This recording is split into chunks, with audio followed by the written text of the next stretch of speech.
ദൈവതിരുനാമത്തിന് മഹത്വമുണ്ടാകട്ടെ. ഇന്ന് 231 ദിനം.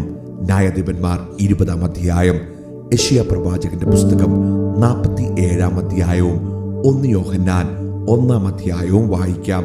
ന്യായാധിപന്മാർ 20 അധ്യായം. അനന്തരം ഇസ്രായേൽ മക്കളൊക്കെയും പുറപ്പെട്ട് ദാൻ മുതൽ ബേർശേബ വരെയും ഗിലെയാദ് ദേശത്തുമുള്ള സഭയൊക്കെയും ഏക മനസ്സോടെ മിസ്പയിൽ യഹോവയുടെ സന്നിധിയിൽ വന്നുകൂടി. ഇസ്രായേലിന്റെ സകല ഗോത്രങ്ങളുമായ സർവ്വജനത്തിന്റെയും പ്രധാനികളും ആയുധപാണികളായ 4,00,000 കാലാളും ദൈവത്തിന്റെ ജനസംഘത്തിൽ വന്നു നിന്നു. ഇസ്രായേൽ മക്കൾ മിസ്പയിലേക്ക് പോയി എന്ന് ബെന്യാമീനർ കേട്ടു. അപ്പോൾ ഇസ്രായേൽ മക്കൾ, ഈ ദോഷം എങ്ങനെ സംഭവിച്ചു എന്ന് പറവീൻ എന്ന് പറഞ്ഞതിന് കൊല്ലപ്പെട്ട സ്ത്രീയുടെ ഭർത്താവായ ലേവ്യൻ ഉത്തരം പറഞ്ഞത്, ഞാനും എന്റെ വെപ്പാട്ടിയും ബെന്യാമീൻ ദേശത്ത് ഗിബയയിൽ രാപാർപ്പാൻ ചെന്നു. എന്നാറേ ഗിബയ നിവാസികൾ എന്റെ നേരെ എഴുന്നേറ്റ് രാത്രിയിൽ എന്റെ നിമിത്തം വീട് വളഞ്ഞ് എന്നെ കൊല്ലുവാൻ ഭാവിച്ചു. എന്റെ വെപ്പാട്ടിയെ അവർ ബലാത്കാരം ചെയ്തതിനാൽ അവൾ മരിച്ചുപോയി. അവർ ഇസ്രായേലിൽ ദുഷ്കർമ്മവും വഷളത്വവും പ്രവർത്തിച്ചതുകൊണ്ട് ഞാൻ എൻ്റെ വെപ്പാട്ടിയെ ഖണ്ഡം ഖണ്ഡമാക്കി ഇസ്രായേലിന്റെ അവകാശദേശത്തൊക്കെയും കൊടുത്തയച്ചു. നിങ്ങളെല്ലാവരും ഇസ്രായേലിനല്ലോ, ഇതിൽ നിങ്ങളുടെ അഭിപ്രായവും ആലോചനയും പറവീൻ. അപ്പോൾ സർവ്വജനവും ഒന്നായിട്ട് എഴുന്നേറ്റു പറഞ്ഞത്, നമ്മിൽ ആരും തന്റെ കൂടാരത്തിലേക്ക് പോകരുത്, ആരും വീട്ടിലേക്ക് തിരികെയും അരുത്. നാം ഇപ്പോൾ ഗിബയയോട് ചെയ്യേണ്ടുന്ന കാര്യമാവിത്, നാം അത് സംബന്ധിച്ച് ചീട്ടിടണം. അവർ ഇസ്രായേലിൽ പ്രവർത്തിച്ച സകല വഷളത്വത്തിനും പകരം ചെയ്യേണ്ടതിന് ജനം ഗിബയയിലേക്ക് ചെല്ലുമ്പോൾ അവർക്ക് വേണ്ടി ഭക്ഷണ സാധനങ്ങൾ പോയി കൊണ്ടുവരുവാൻ ഇസ്രായേൽ ഗോത്രങ്ങളിൽ 110 പേരെയും 1000-ൽ 100 പേരെയും 10,000-ൽ 1000 പേരെയും എടുക്കണം. അങ്ങനെ ഇസ്രായേലിനൊക്കെയും ആ പട്ടണത്തിന് വിരോധമായി ഏക മനസ്സോടെ യോജിച്ചു. പിന്നെ ഇസ്രായേൽ ഗോത്രങ്ങൾ ബെന്യാമീൻ ഗോത്രത്തിലെങ്ങും ആളയച്ചു. നിങ്ങളുടെ ഇടയിൽ ഇങ്ങനെ ഒരു ദോഷം നടന്നത് എന്ത്? ഗിബയിലെ ആ നീചന്മാരെ ഞങ്ങൾക്കൊന്ന് ഇസ്രായേലിൽ നിന്ന് ദോഷം നീക്കിക്കളയേണ്ടതിന് അവരെ ഏൽപ്പിച്ചു തരുവീൻ എന്ന് പറഞ്ഞു. ബെന്യാമീനരോ ഇസ്രായേൽ മക്കളായ തങ്ങളുടെ സഹോദരന്മാരുടെ വാക്കു കേട്ടനുസരിപ്പാൻ മനസ്സില്ലാതെ ഇസ്രായേൽ മക്കളോട് യുദ്ധത്തിന് പുറപ്പെടത്തക്കവണ്ണം തങ്ങളുടെ പട്ടണങ്ങളിൽ നിന്ന് ഗിബയിൽ വന്നുകൂടി. അന്ന് ഗിബയ നിവാസികളിൽ എണ്ണിത്തിരിച്ച 700 വിരുദ്ധന്മാരെ കൂടാതെ പട്ടണങ്ങളിൽ നിന്ന് വന്ന ബെന്യാമീനർ 26,000 ആയുധപാണികൾ ഉണ്ടെന്ന് എണ്ണം കണ്ടു. ഈ ജനത്തിലെല്ലാം ഇടത്ത് കയ്യന്മാരായ 700 വിരുദ്ധന്മാരുണ്ടായിരുന്നു. അവർ എല്ലാവരും ഒരു രോമത്തിന് പോലും ഏറു പിഴയ്ക്കാത്ത കവണക്കാർ ആയിരുന്നു. ബെന്യാമീൻ ഒഴികെയുള്ള ഇസ്രായേലിന് 4,00,000 ആയുധപാണികളായിരുന്നു. അവർ എല്ലാവരും യോദ്ധാക്കൾ തന്നെ. അനന്തരം ഇസ്രായേൽ മക്കൾ പുറപ്പെട്ട് ബേഥേലിലേക്ക് ചെന്നു. ബെന്യാമീനരോട് പടവെട്ടുവാൻ തങ്ങളിൽ ആർ മുമ്പനായി ചെല്ലേണ്ടുവെന്ന് ദൈവത്തോട് അരുളപ്പാട് ചോദിച്ചു. യഹൂദ മുമ്പനായി ചെല്ലട്ടെ എന്ന് യഹോവ അരുളി ചെയ്തു. അങ്ങനെ ഇസ്രായേൽ മക്കൾ രാവിലെ എഴുന്നേറ്റ് ഗിബയ്ക്ക് നേരെ പാളയമിറങ്ങി. ഇസ്രായേല്യർ ബെന്യാമീനോട് യുദ്ധം ചെയ്യുവാൻ പുറപ്പെട്ട് ഗിബയിൽ അവരുടെ നേരെ അണിനിരുന്നു. ബെന്യാമീനരോ ഗിബയിൽ നിന്ന് പുറപ്പെട്ട് ഇസ്രായേലിൽ 22,000 പേരെ അന്ന് സംഹരിച്ചു വീഴിച്ചു. ഇസ്രായേൽ മക്കൾ യഹോവയുടെ സന്നിധിയിൽ ചെന്ന് സന്ധ്യ വരെ കരഞ്ഞു. തങ്ങളുടെ സഹോദരന്മാരായ ബെന്യാമീനരോട്, ഞങ്ങൾ ഇനിയും യുദ്ധത്തിന് പോകണമോ എന്ന് യഹോവയോട് ചോദിച്ചു. അവരുടെ നേരെ ചെല്ലുവിനെന്ന് യഹോവ അരുളി ചെയ്തു. അങ്ങനെ ഇസ്രായേലിലായ പടജനം ധൈര്യപ്പെട്ട് 1-ാം ദിവസം അണിനിരുന്ന സ്ഥലത്ത് തന്നെ പിന്നെയും പടയ്ക്ക് അണിനിരുന്നു. ഇസ്രായേൽ മക്കൾ 2-ാം ദിവസവും ബെന്യാമീനരോട് അടുത്തു. ബെന്യാമീന്യർ 2-ാം ദിവസവും ഗിബയിൽ നിന്ന് അവരുടെ നേരെ പുറപ്പെട്ട് ഇസ്രായേൽ മക്കളിൽ പിന്നെയും 11,000 പേരെ സംഹരിച്ചു വീഴിച്ചു. അവർ എല്ലാവരും യോദ്ധാക്കളായിരുന്നു. അപ്പോൾ ഇസ്രായേൽ മക്കളൊക്കെയും സർവ്വജനവും കയറി ബേഥേലിലേക്ക് ചെന്നു.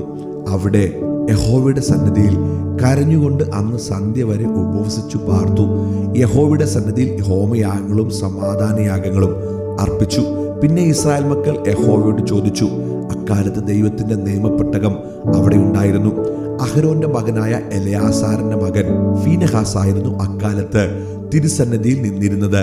ഞങ്ങളുടെ സഹോദരന്മാരായ ബെന്യാമീനരോട്, ഞങ്ങൾ ഇനിയും പടയെടുക്കണമോ ഒഴിഞ്ഞു കളയണമോ എന്ന് അവർ ചോദിച്ചതിന്, ചെല്ലുവിൻ, നാളെ ഞാൻ അവരെ നിന്റെ കയ്യിൽ ഏൽപ്പിക്കുമെന്ന് യഹോവ അരുളി ചെയ്തു. അങ്ങനെ ഇസ്രായേല്യർ ഗിബെയയ്ക്ക് ചുറ്റും 10 ഇരിപ്പുകാരെയാക്കി. ഇസ്രായേൽ മക്കൾ 3-ാം ദിവസവും ബെന്യാമീനുടെ നേരെ പുറപ്പെട്ട് മുമ്പിലത്തെ പോലെ ഗിബയുടെ നേരെ പടയ്ക്ക് അണിനിരന്നു. ബെന്യാമീനർ പടജനത്തിന്റെ നേരെ പുറപ്പെട്ട് പട്ടണം വിട്ട് പുറത്തായി. ബേഥേലിലേക്കും വയലിൽ കൂടി ഗിബയിലേക്കും പോകുന്ന 2 പെരുവഴികളിൽ വെച്ച് മുമ്പിലത്തെ പോലെ പടജനത്തിൽ ചിലരെ വെട്ടിത്തുടങ്ങി. ഇസ്രായേലിൽ ഏകദേശം 30 പേരെ കൊന്നു. അവർ മുമ്പിലത്തെ പോലെ നമ്മുടെ മുമ്പിൽ തോറ്റോടുന്നുവെന്ന് ബെന്യാമീന്യർ പറഞ്ഞു. ഇസ്രായേൽ മക്കളോ, നാം ഓടി അവരെ പട്ടണത്തിൽ നിന്ന് പെരുവഴികളിലേക്ക് ആകർഷിക്ക എന്ന് പറഞ്ഞിരുന്നു. ഇസ്രായേലിലൊക്കെയും തങ്ങളുടെ സ്ഥലത്ത് നിന്ന് പുറപ്പെട്ട് ബാൽ താമാരിൽ പടയ്ക്ക് അണിനിരുന്നു. ഇസ്രായേലിയുടെ പതിയിരിപ്പുകാരും ഗിബയുടെ പുൽപ്പുറത്ത് തങ്ങൾ ഇരുന്നിടത്ത് നിന്ന് പുറപ്പെട്ടു. എല്ലാ ഇസ്രായേലിൽ നിന്നും തിരഞ്ഞെടുത്തിരുന്ന 10,000 പേർ ഗിബയുടെ നേരെ ചെന്നു. പട കഠിനമായി മുറുകി. എങ്കിലും ആപത്തടുത്തിരിക്കുന്നുവെന്ന് അവർ അറിഞ്ഞില്ല. യഹോവ ബെന്യാമീനരെ ഇസ്രായേലിന് മുമ്പിൽ തോൽക്കുമാറാക്കി. അന്ന് ഇസ്രായേൽ മക്കൾ ബെന്യാമീനരിൽ 25,100 പേരെ സംഹരിച്ചു. അവർ എല്ലാവരും ആയുധപാണികളായിരുന്നു. ഇങ്ങനെ ബെന്യാമീനർ തങ്ങൾ തോറ്റു എന്ന് കണ്ടു. എന്നാൽ ഇസ്രായേലിയർ ഗിബയ്ക്കരികെ ആക്കിയിരുന്ന പതിയിരിപ്പുകാരെ വിശ്വസിച്ചിരുന്നത് കൊണ്ട് ബെന്യാമീനർക്ക് സ്ഥലം കൊടുത്തു. ഉടനെ പതിയിരിപ്പുകാർ ഗിബയിൽ പാഞ്ഞു കയറി. പതിയിരിപ്പുകാർ നീളെ നടന്ന് പട്ടണത്തൊക്കെയും വാളിന്റെ വായ്ക്കലാൽ സംഹരിച്ചു കളഞ്ഞു.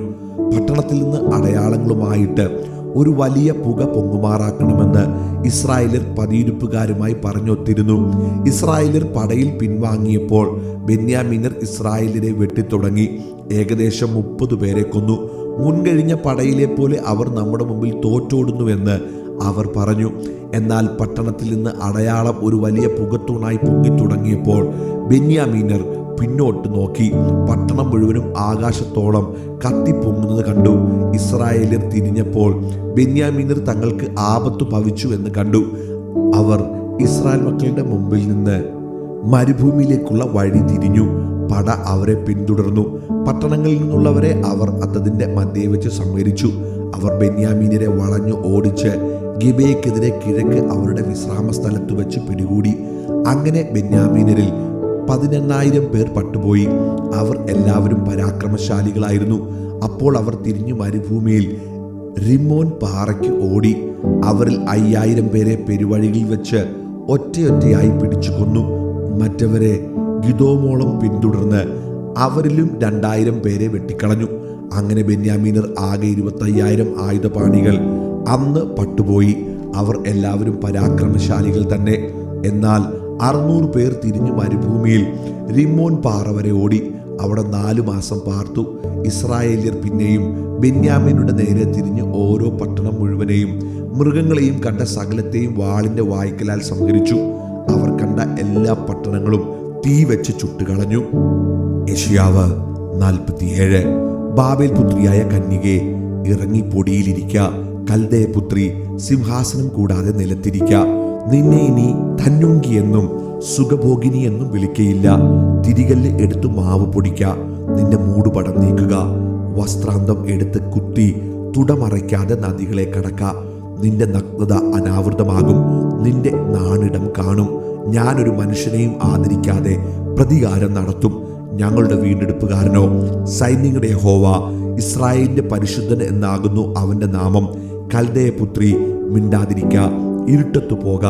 നിന്നെ ഇനി രാജ്യങ്ങളുടെ തമ്പുരാട്ടി എന്ന് വിളിക്കയില്ല. ഞാൻ എൻ്റെ ജനത്തോട് ക്രുദ്ധിച്ചു. എൻ്റെ അവകാശത്തെ അശുദ്ധമാക്കി. അവരെ നിന്റെ കയ്യിൽ ഏൽപ്പിച്ചു തന്നു. നീ അവരോട് കനിവ് കാണിക്കാതെ വൃദ്ധന്മാരുടെ മേൽ പോലും നിന്റെ ഭാരമുള്ള നുകം വെച്ചിരിക്കുന്നു. ഞാൻ എന്നേക്കും തമ്പുരാട്ടി ആയിരിക്കുമെന്ന് നീ പറഞ്ഞു. അത് കൂട്ടാക്കാതെയും അതിൻ്റെ അവസാനം ഓർക്കാതെയും ഇരുന്നു. ആകയാൽ ഞാൻ മാത്രം, എനിക്ക് തുല്യമായി മറ്റാരുമില്ല. ഞാൻ വിധവയായിരിക്കയില്ല, പുത്രനഷ്ടം അറിയുകയുമില്ല എന്ന് ഹൃദയത്തിൽ പറയുന്ന സുഖഭോഗിനിയും നിർഭയവാസിനിയും ആയുള്ളവേ, ഇത് കേൾക്ക.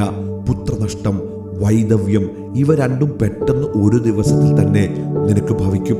നിന്റെ ക്ഷുദ്രപ്രയോഗങ്ങൾ എത്ര പെരുകിയിരുന്നാലും, നിന്റെ ആഭിചാരങ്ങൾ എത്ര അധികമായിരുന്നാലും അവ നിനക്ക് നിറപടിയായി ഭവിക്കാതിരിക്കയില്ല. നീ നിന്റെ ദുഷ്ടതയിൽ ആശ്രയിച്ചു. ആരും എന്നെ കാണുന്നില്ല എന്ന് പറഞ്ഞുവല്ലോ. നിന്റെ ജ്ഞാനവും നിന്റെ വിദ്യയും നിന്നെ തെറ്റിച്ചു കളഞ്ഞു. ഞാൻ മാത്രം, എനിക്ക് തുല്യമായി മറ്റാരുമില്ല എന്ന് നീ നിന്റെ ഹൃദയത്തിൽ പറഞ്ഞു. അതുകൊണ്ട് മന്ത്രവാദത്താൽ നീക്കുവാൻ കഴിയാത്ത അനർത്ഥം നിന്റെ മേൽ വരും. നിന്നാൽ പരിഹരിപ്പാൻ കഴിയാത്ത ആപത്ത് നിനക്ക് ഭവിക്കും. നീ അറിയാത്ത നാശം പെട്ടെന്ന് നിന്റെ മേൽ വരും. നീ ബാല്യം മുതൽ അധ്വാനിച്ച് ചെയ്യുന്ന നിന്റെ മന്ത്രവാദങ്ങൾ കൊണ്ടും ക്ഷുദ്രപ്രയോഗങ്ങളുടെ പെരുപ്പം കൊണ്ടും ഇപ്പോൾ നിന്നുകൊള്ളുക. പക്ഷേ ഫലിക്കും. പക്ഷേ നീ പേടിപ്പിക്കും. നിന്റെ ആലോചന ബാഹുല്യം കൊണ്ട് നീ വലഞ്ഞിരിക്കുന്നു.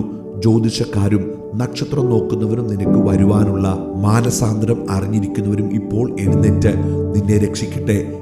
ഇതാ, അവർ താളടി പോലെയായി തീയ്ക്ക് ഇരയാകും. അവർ അഗ്നിജ്വാലയിൽ നിന്ന് തങ്ങളെ തന്നെ വിടുവിക്കയില്ല. അത് കുളിർ മാറ്റുവാൻ തക്ക കനലും കായുവാൻ തക്ക തീയുമല്ല. ഇങ്ങനെയാകും നീ അധ്വാനിച്ചിരിക്കുന്നത്. നിന്റെ ബാല്യം മുതൽ നിന്നോടുകൂടെ വ്യാപാരം ചെയ്തവർ ഓരോരുത്തൻ താന്താന്റെ ദിക്കിലേക്ക് അലഞ്ഞു പോകും. ആരും നിന്നെ രക്ഷിക്കയില്ല. 1 യോഹന്നാൻ 1-ാം അധ്യായം. ആദ്യം മുതലുള്ളതും ഞങ്ങൾ കേട്ടതും സ്വന്തം കണ്ണുകൊണ്ട് കണ്ടതും ഞങ്ങൾ നോക്കിയതും ഞങ്ങളുടെ കൈ തൊട്ടതുമായ ജീവന്റെ വചനം സംബന്ധിച്ച് ജീവൻ പ്രത്യക്ഷമായി. ഞങ്ങൾ കണ്ട് സാക്ഷീകരിക്കുകയും പിതാവിനോട് കൂടെയിരുന്ന് ഞങ്ങൾക്ക് പ്രത്യക്ഷമായ നിത്യജീവനെ നിങ്ങളോട് അറിയിക്കുകയും ചെയ്യുന്നു. ഞങ്ങൾ കണ്ടും കേട്ടുമുള്ളത് നിങ്ങൾക്ക് ഞങ്ങളോട് കൂട്ടായ്മ ഉണ്ടാകേണ്ടതിന് നിങ്ങളോടും അറിയിക്കുന്നു. ഞങ്ങളുടെ കൂട്ടായ്മയോ പിതാവിനോടും അവന്റെ പുത്രനായ യേശുക്രിസ്തുവിനോടുമാകുന്നു. നമ്മുടെ സന്തോഷം പൂർണ്ണമാകുവാൻ ഞങ്ങൾ ഇത് നിങ്ങൾക്ക് എഴുതുന്നു. ദൈവം വെളിച്ചമാകുന്നു, അവനിൽ ഇരുട്ട് ഒട്ടുമില്ല എന്നുള്ളത് ഞങ്ങൾ അവനോട് കേട്ട് നിങ്ങളോട് അറിയിക്കുന്ന ദൂതാകുന്നു. അവനോട് കൂട്ടായ്മ ഉണ്ട് എന്ന് പറയുകയും ഇരുട്ടിൽ നടക്കുകയും ചെയ്താൽ നാം ഭോഷ്ക് പറയുന്നു, സത്യം പ്രവർത്തിക്കുന്നതുമില്ല. അവൻ വെളിച്ചത്തിൽ ഇരിക്കുന്നത് പോലെ നാം വെളിച്ചത്തിൽ നടക്കുന്നുവെങ്കിൽ നമുക്ക് തമ്മിൽ കൂട്ടായ്മയുണ്ട്.